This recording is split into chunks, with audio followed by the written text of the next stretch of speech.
umuyaga nuza urahuha nyine bitokoza ibintu byacu bikivanga kandi nk'ubu imvura iguye nabwo ntacyo twahakura. Ni bamwe mu baturage bakorera n'abaganira isoko rinyurwamo n'umuhanda munini w'ibinyabiziga usanga bibisikana n'abarirema.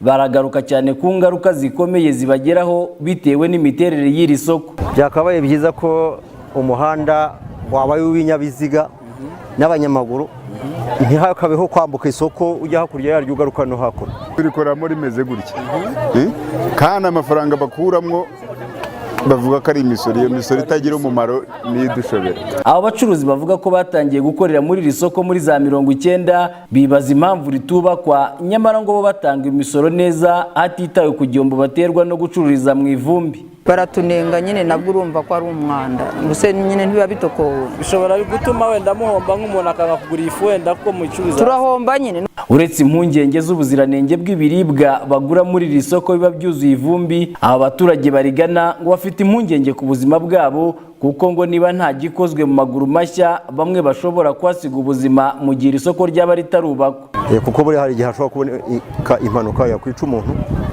cyangwa ikamukomeretsa nubwo itari yabaho bwose, ariko igihe icyo ari cyo cyose yabaho.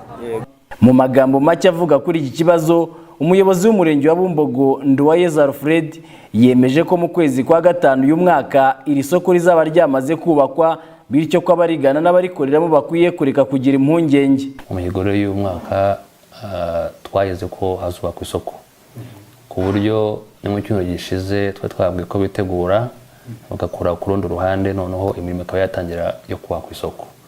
Bazi ko bitarenze mu kwa gatanu isoko ryabo rizaba ryuzuye kandi ryiza. Naho ku bwoba bw'aba baturage ko impanuka zishobora kugira abo zivutse ubuzima mu gihe ritarubakwa, uyu muyobozi yashimangiye ko ibyo bidashoboka kuko ngo iri soko ririnzwe. Babonye ko ari hafi ya polisi, hari buriya hari uburinzi, hari inzego zacu badufasha umunsi ku munsi, kandi n'abahageze babasha kugenda buhoro, ariko igisubizo cyihuse kirambye kandi kiraboneka, abaturage babasha kubona isoko ryiza ribabereye kandi icyerekezo cyabo nk'igihugu uko babyifuzamo. Nubwo abatuye muri aka gace bishimira iterambere bamaze kugezwaho, bemeza ko ntacyo byaba bibamariye kugezwaho umuriro w'amashanyarazi, ariko abantu bakaba bakigurira ibicuruzwa mu ivumbi, nyamara imisoro abacururiza muri iryo soko baritanga neza.